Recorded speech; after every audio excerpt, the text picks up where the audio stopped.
You should have something on your screen that says a message. All right.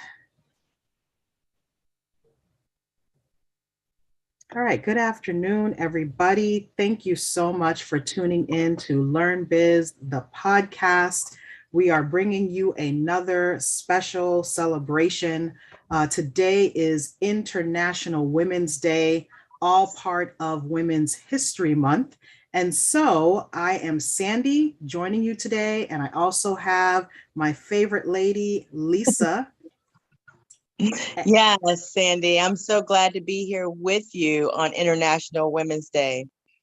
Absolutely. And, when we think about Women's History Month as a whole, of course, so many different topics will come to mind and so many different issues will flood our minds about it. But in particular, narrowing down our focus on International Women's Day, I thought it important for us to look at certain women that are that have an impact in business and in industry, socially, and just in terms of representation.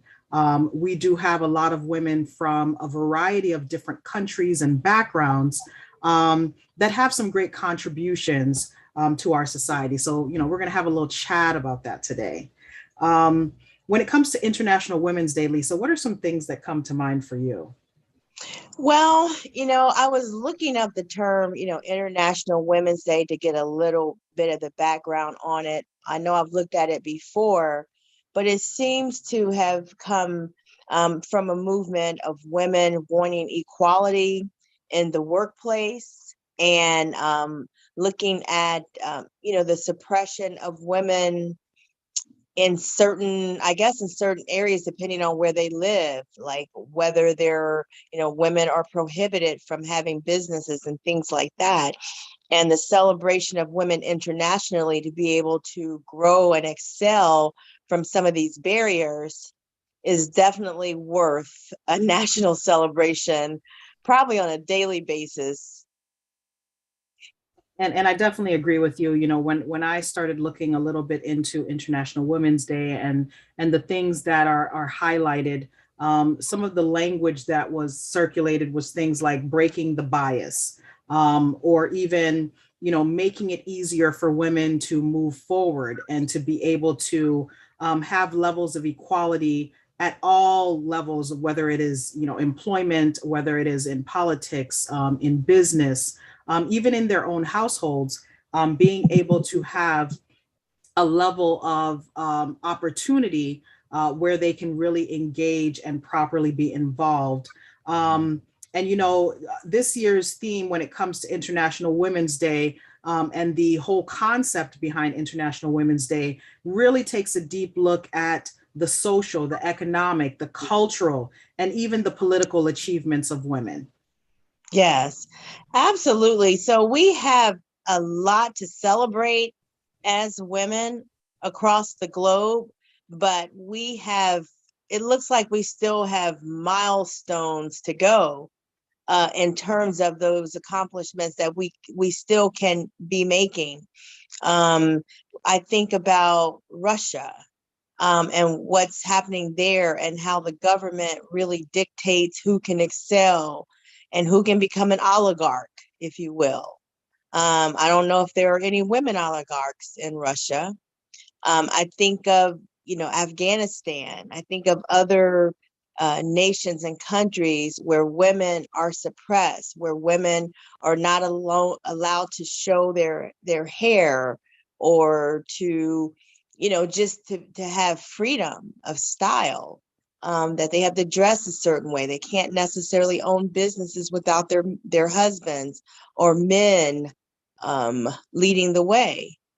So worldwide, we have a long way to go. In America, we have a lot to be grateful for as women, obviously. I can definitely co-sign that. And, I think of the women from my family's home country, Haiti. Many women do have things that they, do in terms of business, running, smaller operations in business. But when you look at the political framework, you see an absence of representation when it comes to women. When you look at the country's operation as a whole, whether it be, the forces that are at play, or those that are really having a handle in how Haiti is operating and the day-to-day issues, you do see women as a foundation, right? Caring for, children and their families, trying to make money by, being merchants in different parts of the country. But at the same token, you see very high rates of lack of representation across the board.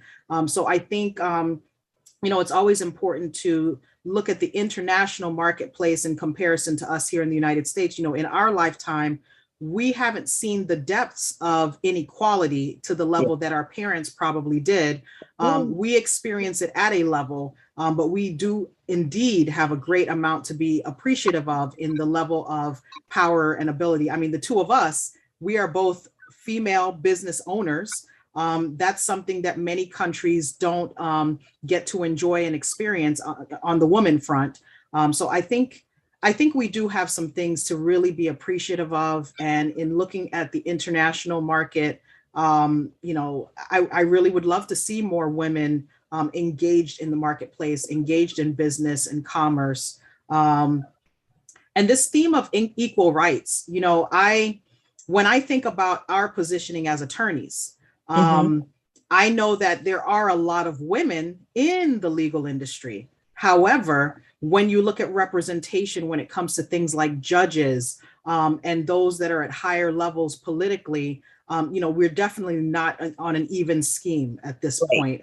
We still have a high number of, one representation in that sense. Women are still trying to kind of break that glass ceiling to get into the ranks. And even when you look at, the Supreme Court of the United States, yes, we've had a couple of women, but representation has always been an issue, right? I think we had a Hispanic woman, of course, at some point that was able to break through.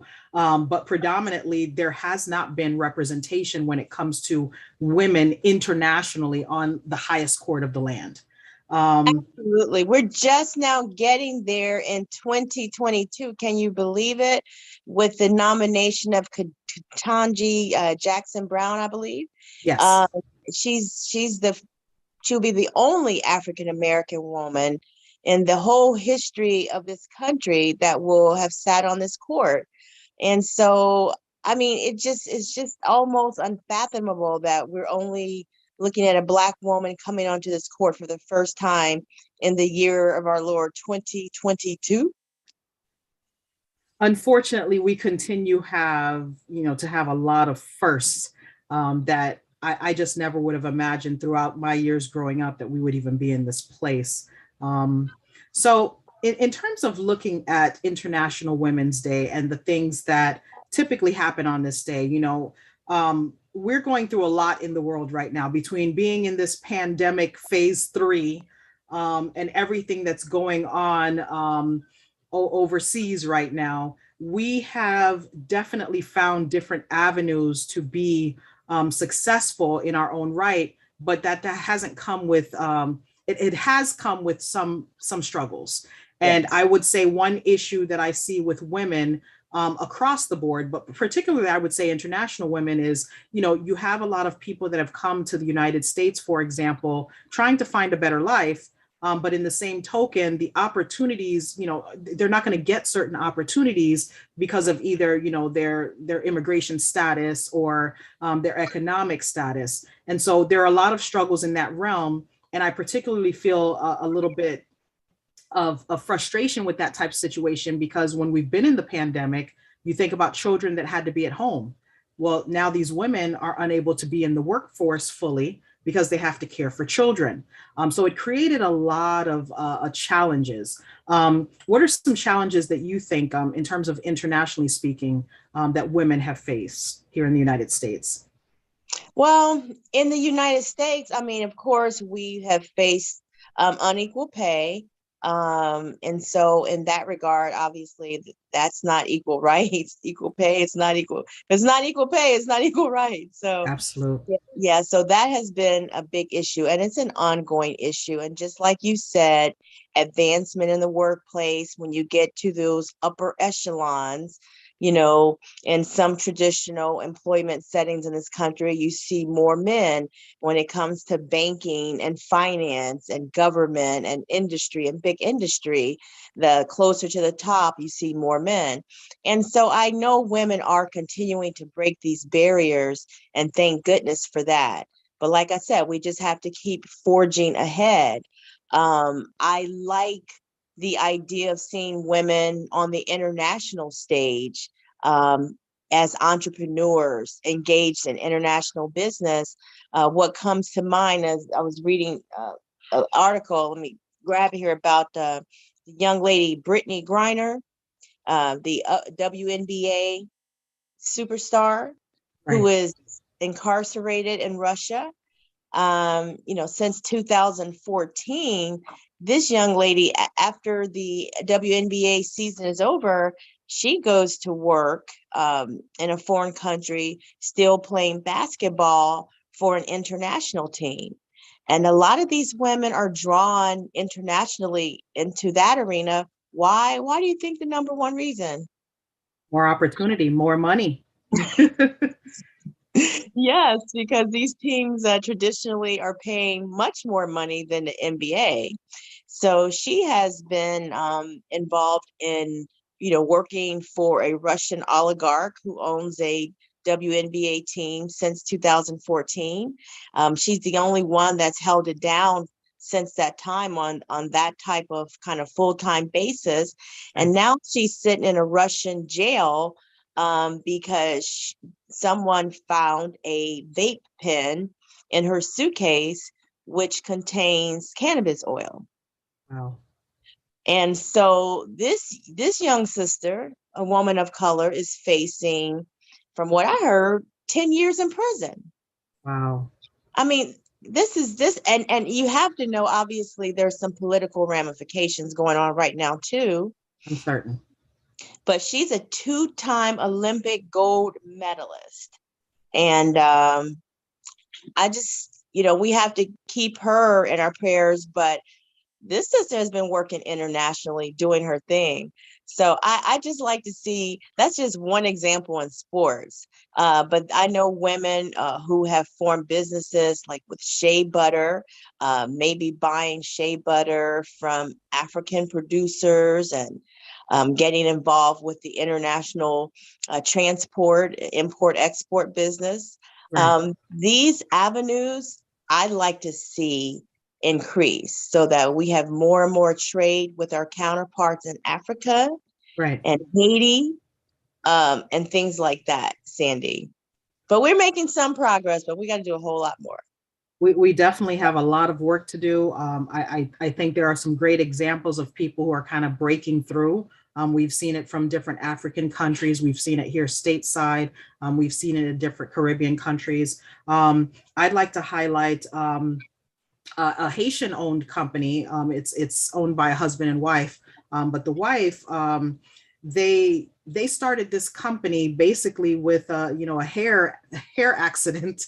We women, we always have certain issues with our hair, and certain things happen, and we have to find a solution. But there's a company called Creole Essence, and they basically create products that are using castor oil.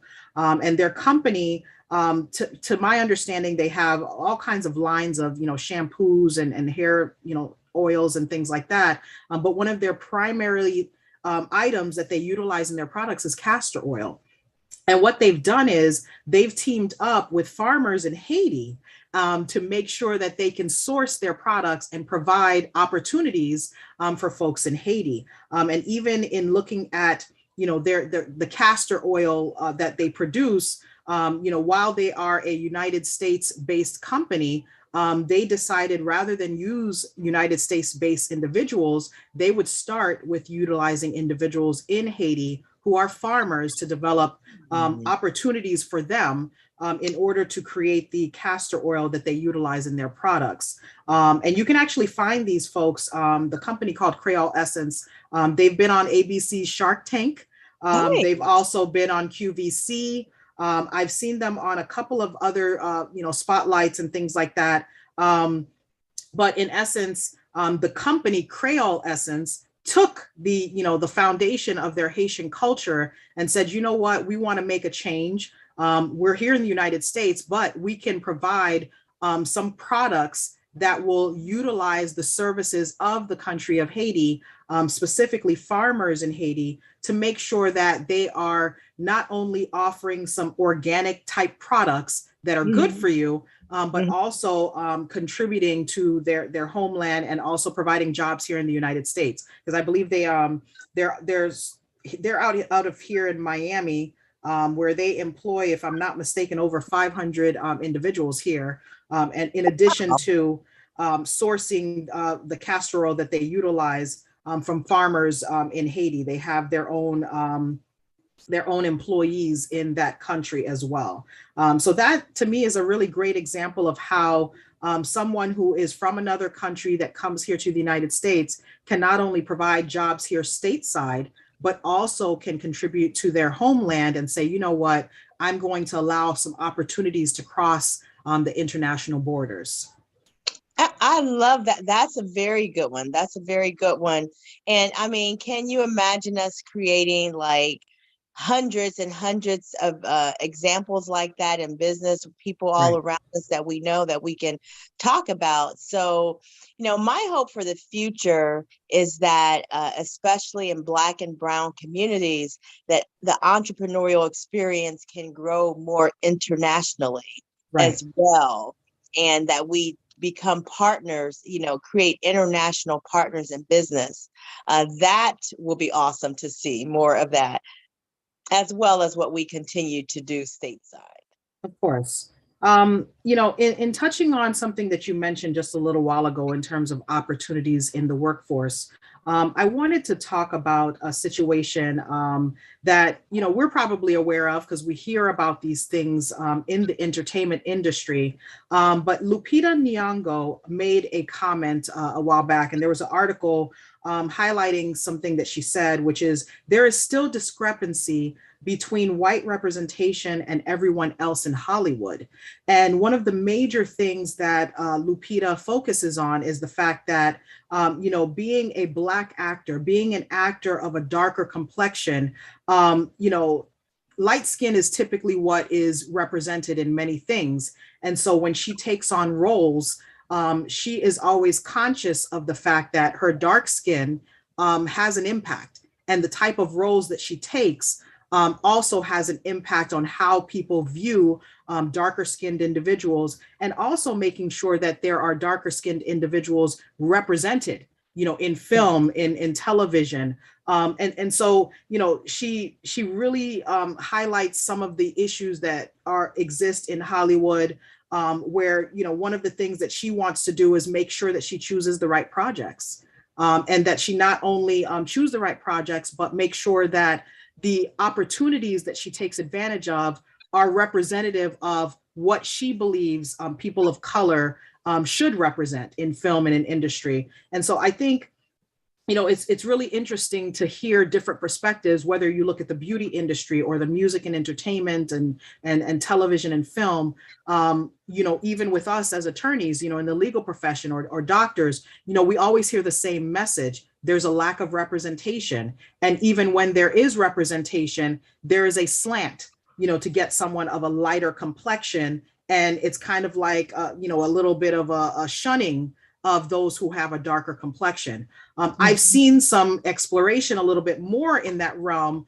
with the introduction of Black Panther, with the introduction of some of these things like there was a cartoon film that was done about hair, and it was Black hair specifically. That was another thing that I feel like is kind of reintroducing imagery and allowing women, in particular Black women, to be in their own skin and to not feel like they are not represented in the images that we see every day. Absolutely. Those are really good points. I love Lupita. If I could say, I love Lupita. Let me just Lupita say it that. Nyong'o. I love me some Lupita. She's an awesome young lady, and she's beautiful. And I absolutely adore her complexion, her rich, vibrant complexion. We still have those issues, like you said, in terms of skin color. But the beautiful thing is when you say international, you're no longer just focusing on black, brown, or white. We're looking at everybody, Okay. and it's a spectrum. But we still have those issues, Right. stereotype issues. We still have all of those things that can hold us back because of traditional, like I just said, stereotypes and things like Right. that. We have to fight those things every single day. You mentioned that we have those issues in business, in our businesses currently, historically. But what was great about what you just said was how Lupita feels like she has to be very conscientious about the roles she takes on and all of these things, like almost like carrying the weight of the culture on your Right. shoulders in a Right. sense. And that is very admirable because I think a lot of people still just think about themselves.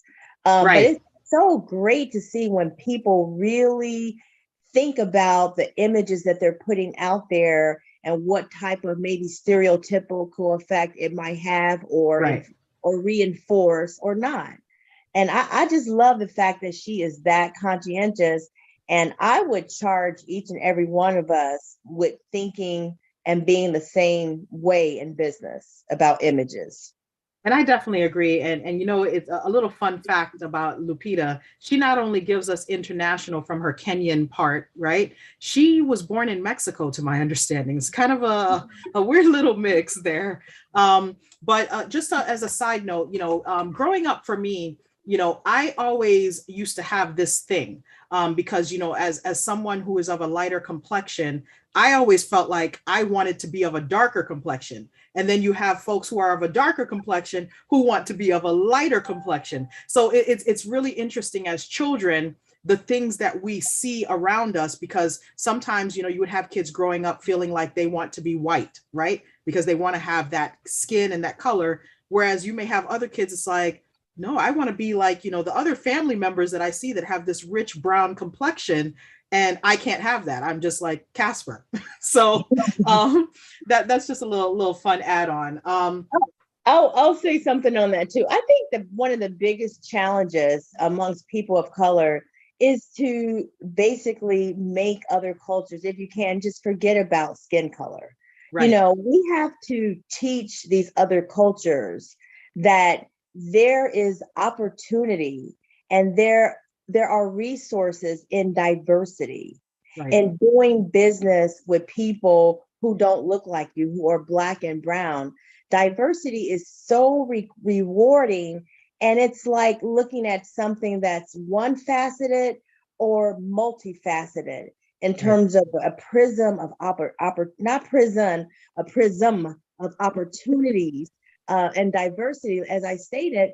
And I think it's part of our job as Black and brown people is to get some of these other cultures to that, mainly the so-called majority culture, to get them to understand that they need to be doing business with us.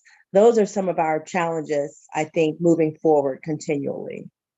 And in talking about international business, some of the things that you and I, Lisa, spoke about earlier, looking at, the rich oils of things like castor oil and shea butter and all of the things that, culturally speaking, have their roots a little bit of outside of the United States. And it's just interesting that when you look at specifically the Black beauty products, you notice these same impressions: shea butter, castor oil. It's certain natural oils that have their roots either African or sometimes Caribbean roots. It's so interesting how in our Black beauty brands that those are the roots that are kind of mixed. You would kind of expect that maybe in the United States we would have more of our own things that we're milling from our own soil. But it's just always interesting. Our homelands tend to have a little bit more of an influence with us right here in the United States. Exactly. And I mean, we just have to grow more. I think the more we learn about ourselves historically and culturally, I think we will start using some of those products that our ancestors used, or some of the byproducts of things that were used in our cultures. Like, one thing I can think of is palm oil. I know in African cultures, they cook with palm oil. I don't know if it's healthy or not, but I know they cook with it a lot more. But I just think it's learning about ourselves and learning to kind of gravitate toward products and things that can Right. help us here in the States. And I think it's going to happen more and more, but I think that's what opening up that, I call it kind of like that international bridge, right? Right. We kind of have to open up that bridge so that for more import export and doing business together internationally. That's what I look for with regard to International Women's Day, that women will do that with each Right. other, and that people will do that on a global scale in the Black and brown communities across cultures, across different countries.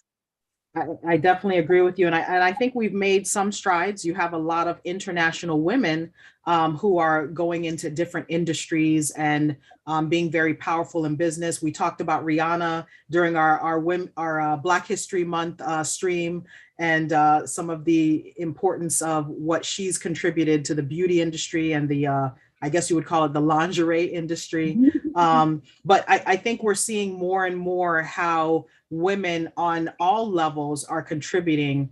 And, now it's just a matter of, are we getting an equal slice of opportunity? Are we getting an equal voice in the opportunities that lie ahead?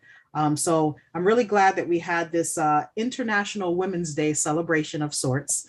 I hope you guys, I hope you guys enjoyed our conversation. Oh yeah, the women used to do this. I hope you guys enjoyed this conversation. If you have any comments or thoughts or other international women that you want to share with us, please feel free.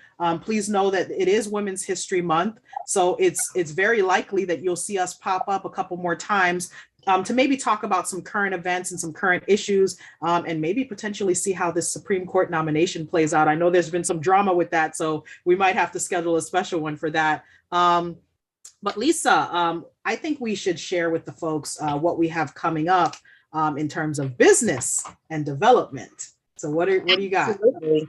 Well, what we have coming up, we have not an inter. Oh, I'm on international. My You're on mind. international. Yes, we have our LearnBiz Mindset seminar, and that is going to stay tuned for that. We'll be putting more information out about that, and that is going to be dynamic, because what we're going to give you in that seminar is all the components that you really need to touch up on in business, in order to start out the gate properly in business. So we want to bring a lot of those pieces together, all together under one roof, if you will, virtually, so that people who are just getting started, or if you just need to kind of assess where you are in business and make sure you've touched upon all the right points that you need to, in order to be exactly where you need and want to be. It'll be kind of like a tune-up for businesses who are more established as well. So we're definitely looking forward to you participating in the Entrepreneur Mindset Summit. Easy way for you to figure out what we have coming up. Please subscribe to our channel. Please click the notification bell so you can be reminded when we go live. And definitely give us your feedback. Comment on our videos, like our videos, share our videos. We definitely appreciate your support. Our subscriber count has been going up. So please, please, please subscribe and participate in these interesting discussions that we have. Lisa, another good one. Absolutely. And you guys say a special prayer for WNBA champion Brittany Griner, who's locked up in Russia right now, where she doesn't need to be. And hope this sister gets up out of that situation real soon and get back to her day job. Absolutely. So we're going to go ahead and close out our International Women's Day care of LearnBiz, the podcast. We'll talk to you.